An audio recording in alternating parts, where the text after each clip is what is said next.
Hello everyone, for today's video guys, I'm walking around the area and I saw here in the plaza police are giving away of bikes for those kids who doesn't have bike and who can't afford to buy their own bike. So you can see guys, here at the plaza there's a lot of bikes. There you go. Ang ganda, diba?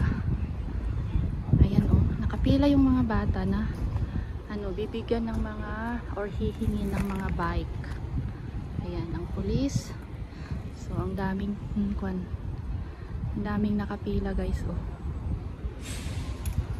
Ayan, hindi lang pang bata kundi for adult as well. Diba ang ganda ng programa guys? Para magiging sila na may gagawin instead of magtambay-tambay lang sila. They give them bikes. Ayan, so I think open for everybody. So yung mga tao guys ay nakapila. Ayan. There's a line up. So yan ang mga bike. Tapos yung nasa trailer. Asan na yung trailer? May trailer kanina eh. Na bike ang laman. So papamigay nila yan sa mga bata, sa mga tao na gustong humingi. So nakapila sila ngayon. Ayan, papanoorin ko guys. Dito lang ako sa dito lang tayo. Ayun ang daming pila oh. Sana mabigyan silang lahat. Mostly mostly guys ay yung mga ibang lahi. Yung mga nandun. Baka marami pang darating. So nilagyan nila ng yan oh, yung yellow line or yellow ba yun? Caution or something. It means to say na walang papasok dyan ngayon. Ayan.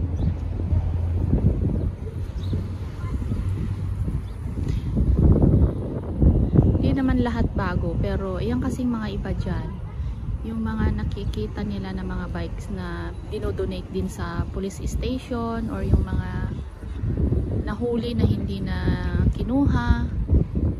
So pupunta tayo dun sa kabila, bibidyohan natin yung mga nakapila doon, pero walang doon, mga ibang lahi mostly.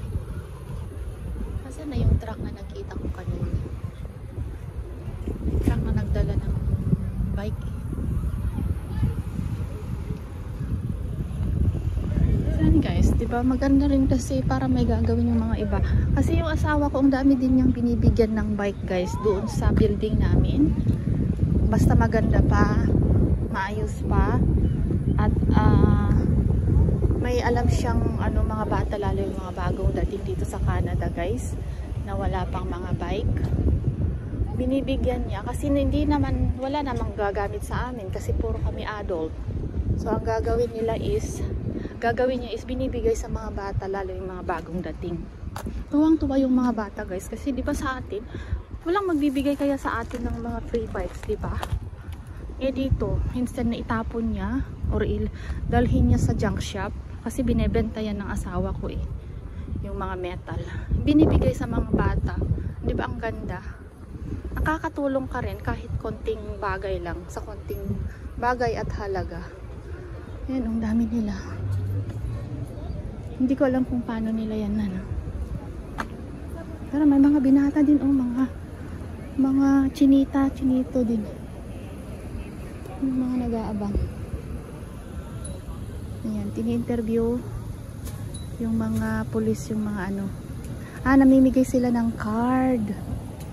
Binibigyan ng number. Binibigyan sila ng number.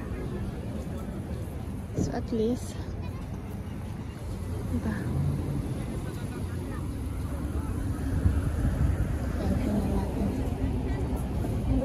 Lapit po. Tingnan mo kung anong sinasabi yung police.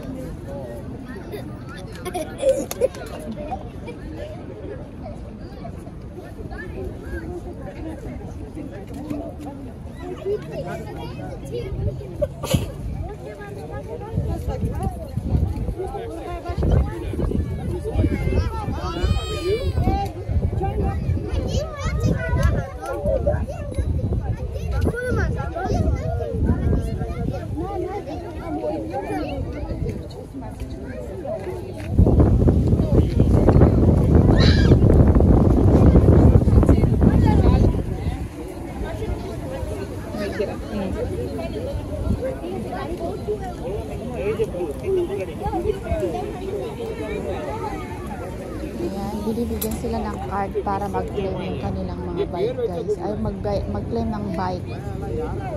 Or para mabigyan sila ng bike. Okay, that's nice. Instead na itapon, hindi pamigay. Maganda pa oh.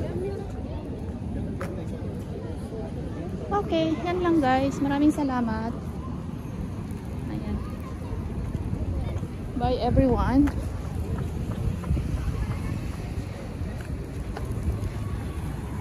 Dito sila lang.